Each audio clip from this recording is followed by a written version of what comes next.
Hi friends, ನಿಮ್ಮೆಲ್ಲರಿಗೂ ಕೂಡ ನಿಮ್ಮದೇ ಆಗಿರ್ತಕ್ಕಂಥ ಯೂಟ್ಯೂಬ್ ಚಾನಲ್ ಸ್ಟಡಿ ವಿತ್ ಪರಶುರಾಮ್ಗೆ ಸ್ವಾಗತ ಅಂತ ಹೇಳ್ತಾ, ಇಂದಿನ ವಿಡಿಯೋದಲ್ಲಿ 9ನೇ ತರಗತಿ ಸಮಾಜ ವಿಜ್ಞಾನ ಭಾಗ 2ರ ಪಠ್ಯಪುಸ್ತಕದಲ್ಲಿನ ಫಸ್ಟ್ ಲೆಸನ್ ಅಂದರೆ 17ನೇ ಪಾಠ ಅಹೋಮ ರಾಜಮನೆತನ ಮೊಘಲರು ಮತ್ತು ಮರಾಠರು ಪಾಠದ ಅಭ್ಯಾಸ ಪ್ರಶ್ನೋತ್ತರಗಳನ್ನು ನೋಡೋಣ.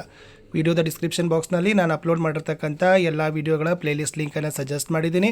ದಯಮಾಡಿ ಅವುಗಳನ್ನು ನೋಡಿ ಅಂತ ಹೇಳ್ತಾ ವಿಡಿಯೋನ ಲೈಕ್, ಶೇರ್ ಮತ್ತು ಸಬ್ಸ್ಕ್ರೈಬ್ ಮಾಡೋದನ್ನು ಮಾತ್ರ ಮರೆಯದಿರಿ. ಸೊ ನೋಡ್ಕೊಂಡು ಬರೋಣ. ಅಧ್ಯಾಯ 17 ಅಹೋಮ ರಾಜಮನೆತನ ಮೊಘಲರು ಮತ್ತು ಮರಾಠರು ಅಭ್ಯಾಸಗಳು. ಮುಖ್ಯ ಪ್ರಶ್ನೆ 1, ಖಾಲಿ ಬಿಟ್ಟ ಸ್ಥಳಗಳನ್ನು ಸೂಕ್ತ ಪದಗಳಿಂದ ತುಂಬಿರಿ.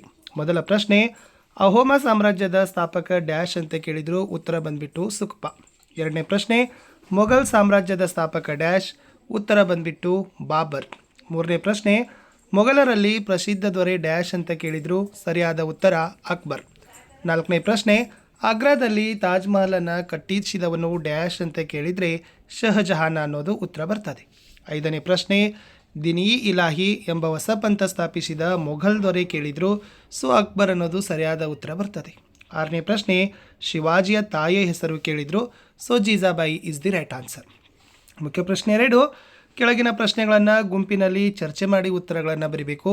ಮೊದಲ ಪ್ರಶ್ನೆ, ಅಹೋಮ ರಾಜಮನೆತನದ ಪ್ರಮುಖ ಸಾಧನೆಗಳನ್ನು ಸಂಕ್ಷಿಪ್ತವಾಗಿ ಬರೀರಿ ಅಂತ ಕೇಳಿದ್ದಾರೆ. ಸೊ ಇಲ್ಲೊಂದು 6 ಪಾಯಿಂಟ್ಸನ್ನು ನಾನು ಏನು ಮಾಡಿದ್ದೀನಪ್ಪ ಅಂತಂದರೆ ಕೊಟ್ಟಿದ್ದೀನಿ. ಸೊ ಫಸ್ಟ್, ಇವರು 6 ಸ್ಥಳಗಳನ್ನು ತಮ್ಮ ರಾಜಧಾನಿಯಾಗಿ ಮಾಡಿಕೊಂಡರು. ಈಶಾನ್ಯ ಭಾರತದ ಬುಡಕಟ್ಟುಗಳನ್ನು ಸೇರಿಸಿ ಅಹೋಮ ಸಾಮ್ರಾಜ್ಯ ಸ್ಥಾಪಿಸಿದರು.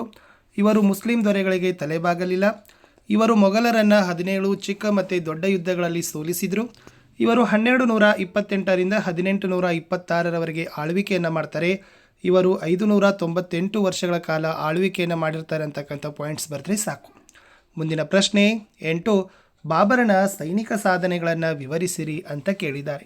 ಸೊ ಬಾಬರ್ ಭಾರತದ ಮೇಲೆ 5 ಬಾರಿ ದಾಳಿಯನ್ನು ಮಾಡಿದ ರಾಜ.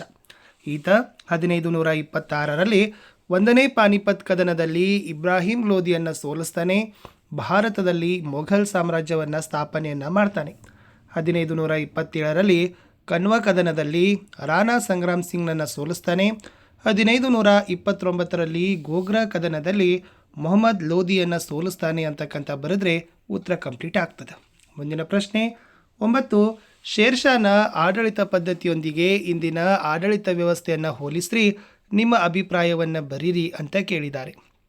ಇಲ್ಲಿ ಶೇರ್ಷಾನ ಕಾಲದಲ್ಲಿ ಆಡಳಿತದ ಮುಖ್ಯಸ್ಥ ರಾಜನಾಗಿದ್ದ, ಬಟ್ ಈಗ ಜನಪ್ರತಿನಿಧಿ ಏನಾಗಿರ್ತಾರಪ್ಪ ಅಂದರೆ ರಾಜ್ಯದ ಮುಖ್ಯಸ್ಥನಾಗಿ ಇರ್ತಾರೆ.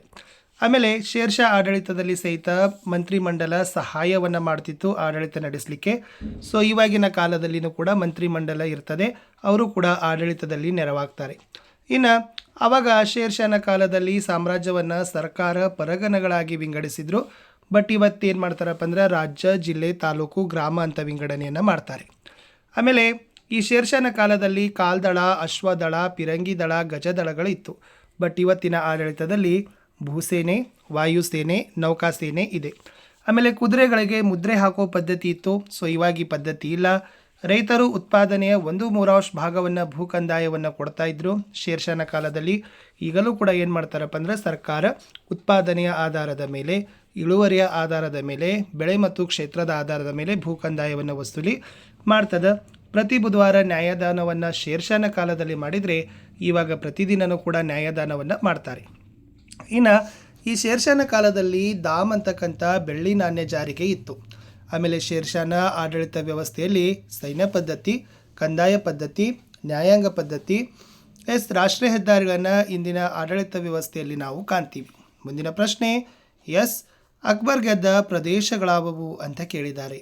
ಮಾಳ್ವಾ, ಚುನಾರ, ಕಾಲಿಂಜರ್, ಕಾಶ್ಮೀರ, ಜೈಪುರ, ಗುಜರಾತ್, ಸಿಂಧ್, ಗೊಂಡಾವಾನ್, ಬಿಹಾರ, ಬಲೂಚಿಸ್ತಾನ್, ಚಿತ್ತೋರ, ಬಂಗಾಳ, ಕಂದಹಾರ, ರಣತಂಬೋರ, ಕಾಬೂಲ್ ಮತ್ತು ಅಹಮದ್ ನಗರ್ ಇವೆಲ್ಲ ಅಕ್ಬರ್ ಗೆದ್ದ ಪ್ರದೇಶಗಳು.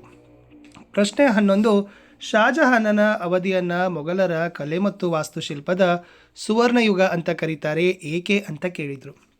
ಉತ್ತರ ಏನು ಬರಿಬೇಕಂದ್ರೆ, ಈ ಶಾಜಹಾನ್ ದೆಹಲಿಯಲ್ಲಿ ಕೆಂಪು ಕೋಟೆ, ಮೋತಿ ಮಸೀದಿ, ದಿವಾನ್ ಇ ಆಮ್, ದಿವಾನ್ ಇ ಖಾಸ್, ರಂಗ್ಮಹಲ್, ಖಾಸ್ ಮಹಲ್, ಮಮ್ತಾಜ್ ಮಹಲ್ ಮತ್ತು ಜಾಮಿಯಾ ಮಸೀದಿಯನ್ನು ನಿರ್ಮಾಣ ಮಾಡಿದ್ದ.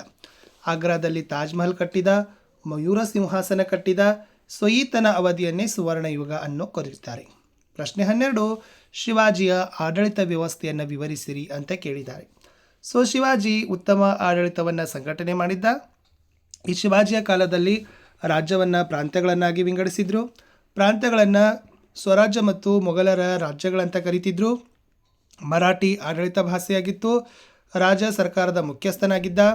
ಆಡಳಿತದಲ್ಲಿ ನೆರವು ನೀಡಲಿಕ್ಕೆ ಅಷ್ಟಪ್ರಧಾನರೆಂಬ ಮಂತ್ರಿ ಇದ್ದರು. ಸಹಾಯಕ್ಕಾಗಿ ಇತರೆ ಅಧಿಕಾರಿಗಳಿದ್ದರು. ಪ್ರಾಂತ, ಜಿಲ್ಲೆ, ಗ್ರಾಮ ಆಡಳಿತದ ಘಟಕಗಳಾಗಿದ್ದವು ಅಂತ ಬರೆದ್ರೆ ಸಾಕು. 13ನೇ ಪ್ರಶ್ನೆ, 1ನೇ ಬಾಜಿರಾಯನ ಸಾಧನೆಗಳನ್ನು ಬರೀರಿ ಅಂತ ಕೇಳಿದ್ದಾರೆ. ಸೊ ಈತ ಗುಜರಾತ್ ಮತ್ತು ಮಾಳವಗಳನ್ನು ವಶಪಡಿಸಿಕೊಳ್ತಾನೆ. ಕರ್ನಾಟಕದ ಚಿತ್ರದುರ್ಗ, ಶ್ರೀರಂಗಪಟ್ಟಣದ ಮೇಲೆ ದಾಳಿ ಮಾಡ್ತಾನೆ. ನಿಜಾಮ್ ಉಲ್ ಮುಲ್ಕ್ನನ್ನು ಭೋಪಾಲದ ಬಳಿ ಸೋಲಿಸ್ತಾನೆ. ನಿಜಾಮ್ ಉಲ್ ಮುಲ್ಕನ ಯುದ್ಧ ಪರಿಹಾರವಾಗಿ ನರ್ಮದಾ ಚಂಬಲ್ ನದಿಗಳ ನಡುವಿನ ವಿಶಾಲ ಪ್ರದೇಶ ಮತ್ತು 50 ಲಕ್ಷ ರೂಪಾಯಿ ನೀಡ್ತಾನೆ. ಪೋರ್ಚುಗೀಸರಿಂದ ಸಾಲ್ಸೆಟ್ ಮತ್ತು ಬೆಸ್ಸಿನ್ಗಳನ್ನು ವಶಪಡಿಸ್ತಾನೆ. ಸಿದ್ದಿಗಳಿಂದ ಜಂಜೀರಾವನ್ನು ವಶಪಡಿಸಿಕೊಳ್ತಾನೆ. ಇವನು ದಕ್ಷ ಆಡಳಿತಕ್ಕೆ ಹೆಸರುವಾಸಿಯಾಗಿದ್ದ. ಇವನಿಗೆ 2ನೇ ಶಿವಾಜಿ ಅಂತ ಕರೀತಾರೆ ಅಂತ ಬರೆದ್ರೆ ಸಾಕು. ಇಷ್ಟು ಈ ಒಂದು ಪಾಠದ ಪ್ರಶ್ನೋತ್ತರಗಳಿತ್ತು. ಸಿಗ್ತೀನಿ ಹೊಸ ವಿಡಿಯೋದಲ್ಲಿ. ಬಾಯ್.